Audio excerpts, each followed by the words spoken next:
So, I've been thinking about this for a while, and there's been a lot of things that I have been going through in my life recently, and I have a strong desire to share them. And a lot of my friends and family probably have heard me start speaking things that are different, a different mindset than I've ever had before. And I guess we'll go into a little backstory of what started it all. So what I believe started everything, this transformation that I'm currently going through, is I tend to have a lot of time to myself on mountaintops with work, a lot of time in seclusion, a lot of time with my own thoughts. Sometimes I feel like a prisoner up on these mountains, but at the same time I feel that I get to reflect on myself more so than if I'm in the city, if I'm in Anchorage, and if I'm dealing with everyday life. I get a lot more alone time. And being out in the middle of Alaska, watching the northern lights in frigid temperatures on a cold winter night, and being hundreds of miles away from the nearest hospital or city or any kind of light pollution other than what's up above. It's an amazing experience. Well, I think it's been 4 or 5 years now.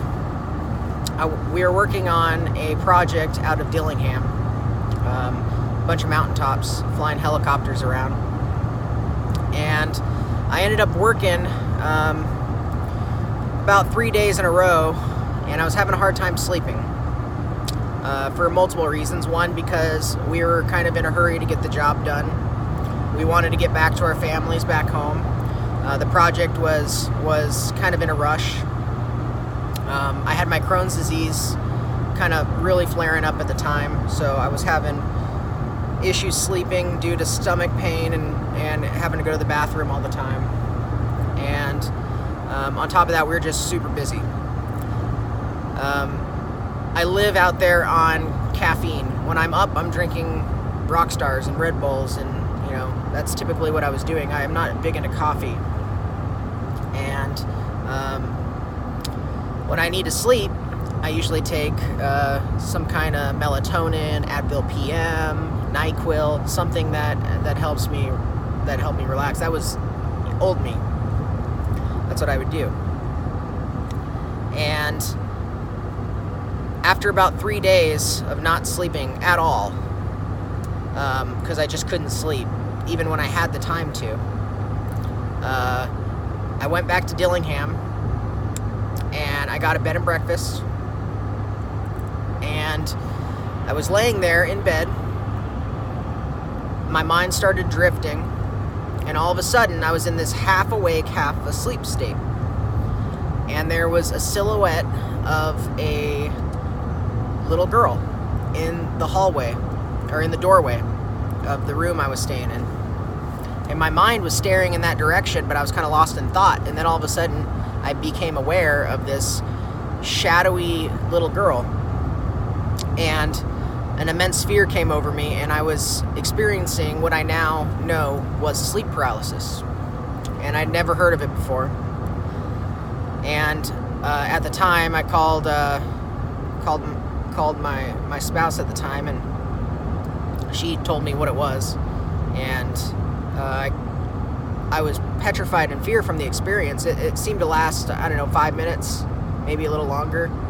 And the entire time, I couldn't move, and this fear came over me.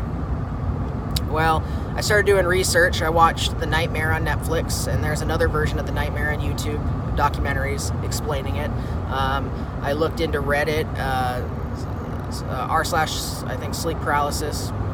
I looked up some of the lore, kind of what I kind of called my obsession of the month back then.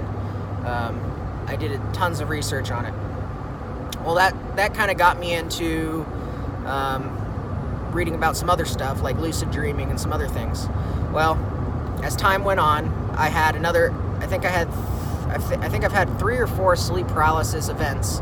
A couple of them eyes closed, where I just felt this evil presence around me, and it put me in this petrified, paralyzed fear state. And it was very scary. It was confusing. I didn't know if these were demons or a figment of my imagination or what kind of evil entities. But the fear I got out of it was real. The fear that overcame my body and the paralytic effect where I couldn't move. Well, as time went on, I started to not get as scared from it. I started to become used to it, and the last time I remember it happening, I was in St. Mary's, and it turned from a lucid dream into a sleep paralysis event within my lucid dream. It's kind of hard to explain, but this time my eyes were closed and I was dreaming. I was actually in a helicopter in my dream going up a mountain, and I became aware I was dreaming when the helicopter was doing some weird things. The pilot was getting way too close to the cell tower, and I was like, man, our blade should have hit this tower by now. Like, something's off. And I realized that it was a dream, that it wasn't possible. Upon that realization, the helicopter banked sideways and started shooting up into the sky. And I remember watching the tower, and it felt never ending. And all of a sudden, it finally did. I finally went up high enough in the sky, and my entire environment changed. And I was laying in a bed similar to the one I knew I was in this hotel in St. Mary's, or the Eagle's Nest. And I was watching the ceiling in my lucid dream, and there was a fire or smoke detector on the ceiling with a blinky light. And this blinky light gave me a point of fixation, and I just watched it. And I knew I was just in this dream, and I knew what I was experiencing. I knew I was still dreaming, and I wasn't in any kind of fear at that moment. But then I saw in the bottom of my eyesight, in the bottom of my vision, I guess in my lucid dream, my mind's eye, I saw a shadowy figure, which if you watch the documentary The Nightmare, a lot of people have this experience with a shadow entity that wears a hat. And this shadow man that had this hat on was just standing in the corner, and I could tell he was facing away from me, facing the corner of the room, directly below the smoke detector. And once I saw him and became aware of him, I started to get that fear. And as soon as that fear crept in, another shadow woman, older, middle-aged woman, I could tell just by, because I couldn't see her face, but just by the size of her and the long hair, I could see the silhouette of the long hair. But she came kind of almost running, almost through the wall out of the right side of my vision, came through the wall and looked down and hovered over top me, like just as soon as I started to fear. As soon as I saw that shadow man in that corner, and there was fear, it's like this entity, this shadow entity, ran into my vision, field of vision, and just hovered over top me and looked and gazed down on me. And up on that, I still felt the fear, but it wasn't immense. Like I felt it and I knew it was there, but I was aware that I was lucid dreaming, and that whatever I was experiencing, I didn't believe could hurt me. I think it was just trying to get me to fear and feed off my emotion of fear. And I think that's what it was. Either whether it was subconscious or real or whatnot, it doesn't matter. I felt and I believed at the time that these shadow entities, especially this woman, was alerted by my presence of fear and wanted to feed off that fear, off that energy. So I came out of that trip, out of that lucid dream. and was like, wow, that's crazy. I think the night after that, I had another experience where I was meditating, and I was in a dreamlike semi-state, but I was still aware. I was awake, but I was in such a deep trance that I was just kind of what I now know what I was doing is I was observing my thoughts and just kind of letting my thoughts play out into visions. And I experienced this yellow orb at one point during my meditation.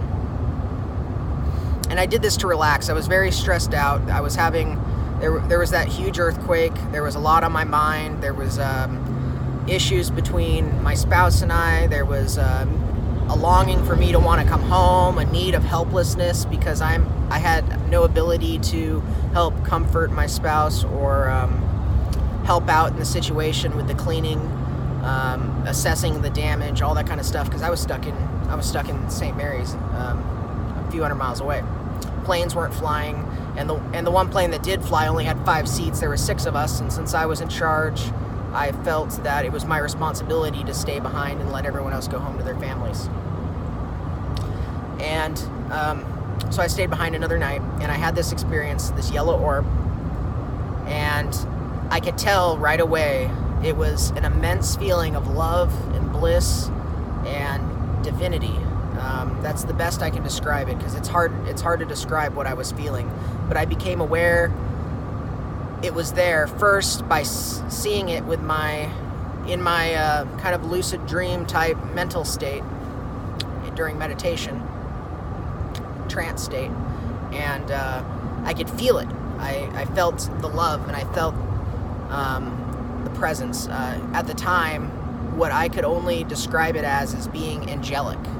Whether it was an angel or not, that's the belief that I had, and I still have, that it was angelic. And it circled around me, and I could feel it circling around me. I could feel the light, the warmth from the light. I could feel the love. I could feel the bliss. As it circled around me, those feelings crept around my body with it.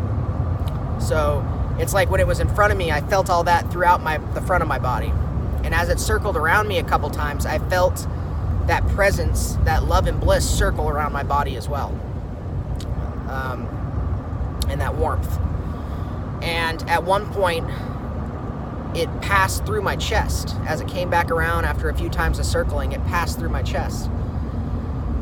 And after it passed through my chest, it was like a complete full body just release of all tension, all stress, all emotion in that moment. Not that it didn't return, but in that moment, it was just very relieving. I felt loved. I felt happiness. I felt bliss. I felt so many positive things, as opposed to those shadow entities were the exact opposite, fear and whatnot. And I guess you can call that the yin and the yang, whether it was my subconscious bringing that in, or my even consciousness bringing that in, or whether or not it was a real event. Regardless, what I was feeling, my own experience, was my reality, and is my reality. And I felt that love and bliss from this orb as it passed through my chest, and this complete full body, almost kind of like an ecstasy thing, just complete immense happy, pleasurable experience. And the release of emotion, it was just, it succumbed me completely. It was very beautiful. After that happened, I was shown this number, the number 72. And when I was shown this number, I opened my eyes. I came out because I was excited. I felt it had meaning. And I pulled out my phone that was laying next to me, and I searched up the number 72. The meaning behind the number 72. And I discovered a link on angel numbers. And the meaning of 72 break it down into the meaning of 7 and 2, but basically what it was telling me is that I was on a spiritual path, that my guardian angels wanted to know that they're with me, and that everything that I'm doing and going through is going to be life-changing and bring me closer to my true purpose on this planet, in this plane of existence. And I started crying upon reading this. It was like this beacon of hope. I read this, and it's like everything that I just experienced and I had been experiencing and everything I was going through felt validated immensely. And I felt that there was hope, that I wasn't going to be dealing with all this tension and all this stress forever. And at the time also, my brother was just diagnosed with this was only August 2018 is when the earthquake happened. So my brother was just diagnosed with aplastic anemia, which is a disease similar to leukemia, where his bone marrow doesn't produce enough platelets, red blood cells, and or white blood cells. In his case, it was mostly the red blood cells and the platelets. And he was starting to get weekly transfusions. He had a tooth infection. He was bruising bad. He was bleeding bad. Couldn't stop bleeding. He had to wear wristbands to alert anyone that if he did get injured, or the paramedics of his condition, and so they know how to treat him properly. But it was very scary for the whole family, and there was a lot of stress that it brought on the family, and I'm sure I can't even imagine the stress it brought onto him.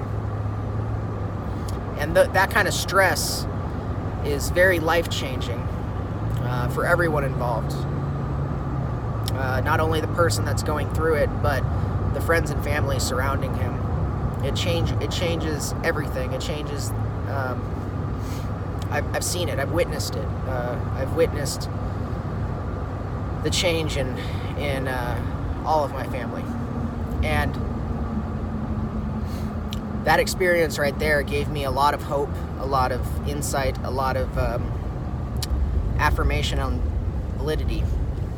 I've had other experiences since then. I had another meditation event where I just, in the last few months, where I was discussing with myself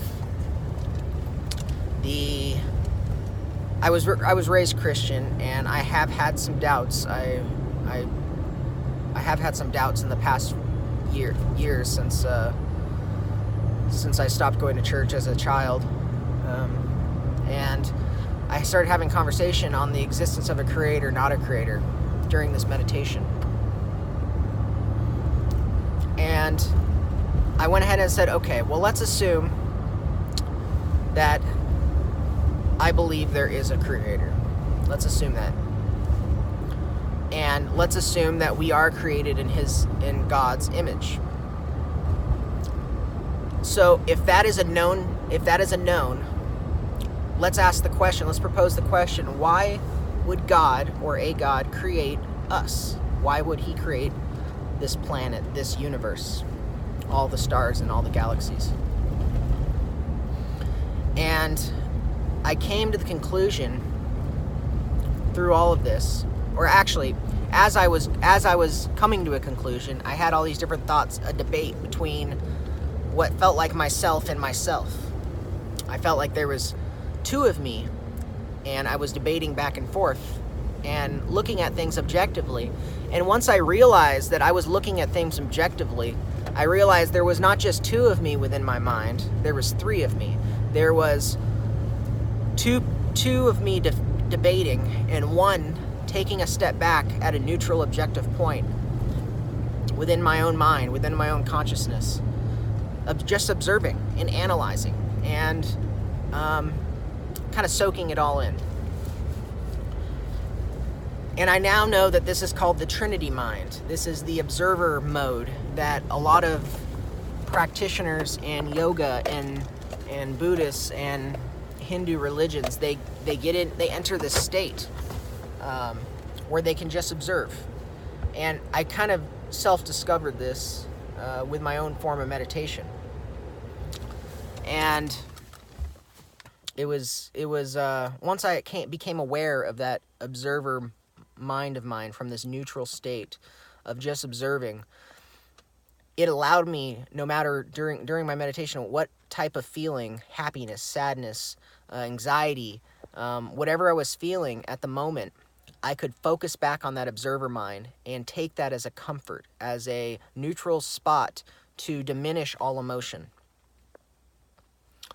And once I diminished all emotion, I was almost, I felt what they call grounded almost, where I just instantly was able to go back to this just neutral observative mode. You know, my muscles relaxed in my face, my breathing relaxed. As soon as I started focusing on that neutral objective mentality, or a state of awareness of my thoughts and my body and my feelings and my muscles, and I was just able to observe. And upon observing that, everything diminished back to complete calm. And I realized this. I felt like it was a tool, a skill set that I had learned, a mental ability. And that right there was very, very powerful, because I've been able to take that now and use that skill set and constantly remind myself of that skill set, and it's become an asset just in the last few months since I've experienced that awareness. I had another experience, so there's that, and that skill that I learned, that neutral observative mode. I had another experience where I was meditating, and I wanted to do something good. I've been feeling this need to help people, to help others that are maybe, either depressed or, in this case, homeless. I was thinking, you know what, I had an idea where I have this house I'm paying for. I'm hardly ever here. I work out of town 70 to 80% of the year. Sometimes less, sometimes more. And it's like, I'm trying to sell my house, but until I do, what if I invited some people that are less fortunate, that don't have a home, to live in my home with, when I'm gone? It catapulted me into this vision where I was able to play out that scenario.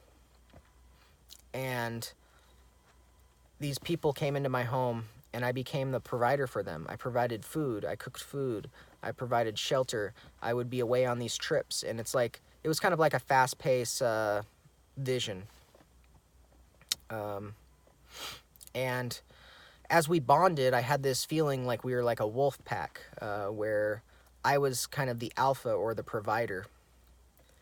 And I started realizing that there was a part of me that liked that feeling of that alphaness, that kind of thirst for almost like holding what I called in my vision. I had this thought that I felt this thirst of power over what I called holding the keys to their kingdom.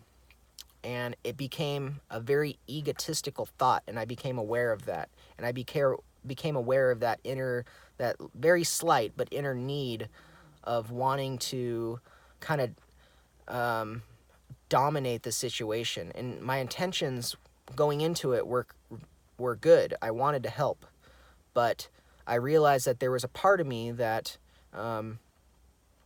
that upon helping, got something out of it that wasn't good for me.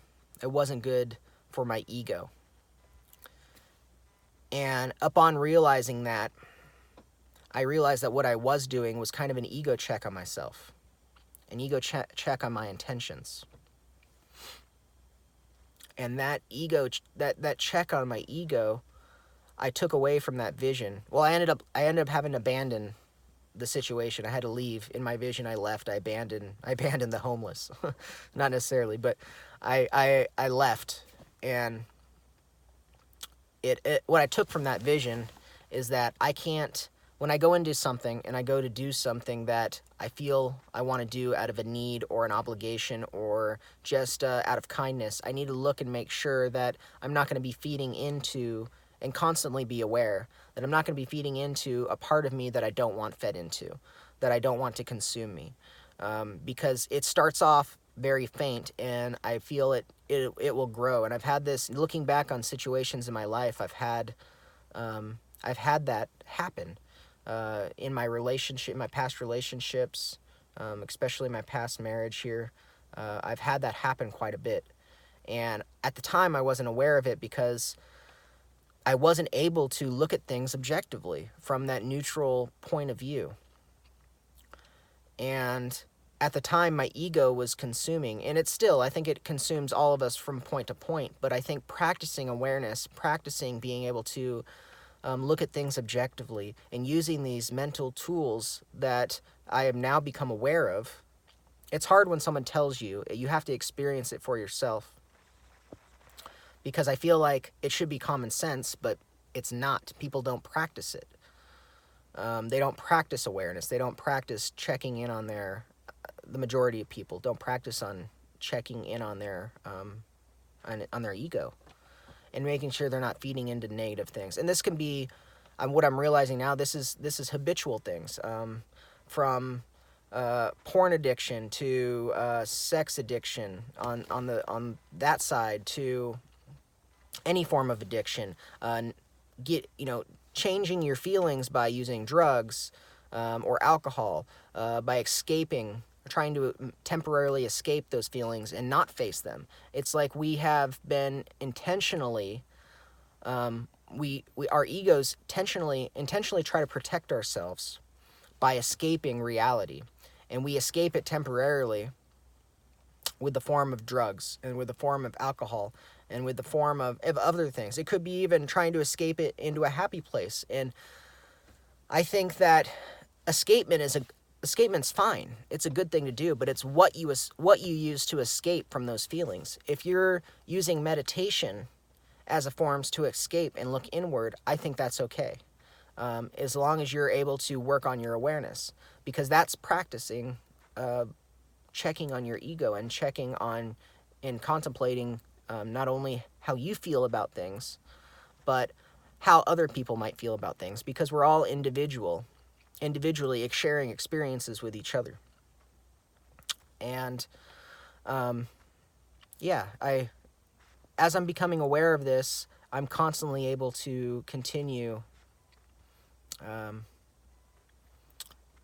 forming these checks and balances and looking at my thoughts and looking at my desire and become aware of my feelings. And it's not just a feeling. When I say feeling, it's not just thoughts and stuff. It's feelings within my body, feelings of guilt, feelings of anxiety. These things are what I believe are there to help you become aware. Feelings, emotions help you become aware. People want to gravitate towards the good feelings. We want to gravitate toward the positive things. That's our true identity. But sometimes the thought of change or the experiences we've had in our past, especially within our childhood, when we haven't developed as much of an awareness and we're very impressionable, those things will carry into our adulthood, and it will be something that is a lot harder to work through. And practicing meditation, practicing focusing on your breath, practicing yoga. I've recently got into yoga, and it's been transformative. I've the breathing exercise, Ujjayi breath. I started off with Wim Hof, and Wim Hof was just a stepping stone. And now I'm into some of the Ujjayi breath and these yoga practices, and it's like all these things I've been experiencing and going through have all been stepping stones to make me more aware of my thoughts and my feelings, so that I can share these experiences, which what I'm feeling now is that I need to share some of this awareness as much as I can. And I know that everything that I'm going through sometimes I feel very excited because I want to share so badly. I want to share my experiences, and not everyone might be ready to hear those things. But the people that I feel that I feel a closeness to, I want to share those things. So if you're watching this, whether you stumbled across this video accidentally or if I shared it with you, I guess take what you want from it. These are just my experiences, and I know that everyone has to have their own experiences to truly believe, because we are all living our own perception of reality, and my perception is going to be different than yours. So take what you want from it, or not, and yeah, practice awareness and practice meditation if you feel obliged to do so, or you know, whatever, let anxiety be your guide, let your feelings be your guide, let be go through the struggle so that you can appreciate the positive aspects of your life. You know, it takes both. You can't just always be positive, because if you're always positive, if you've always been positive your entire life, you're not going to have appreciation for that positivity. So it takes those dark moments, it takes that stress to, I think, really appreciate everything life does have to offer. So yeah, with that, take care, and hopefully I'll be making more videos in the future. Bye for now.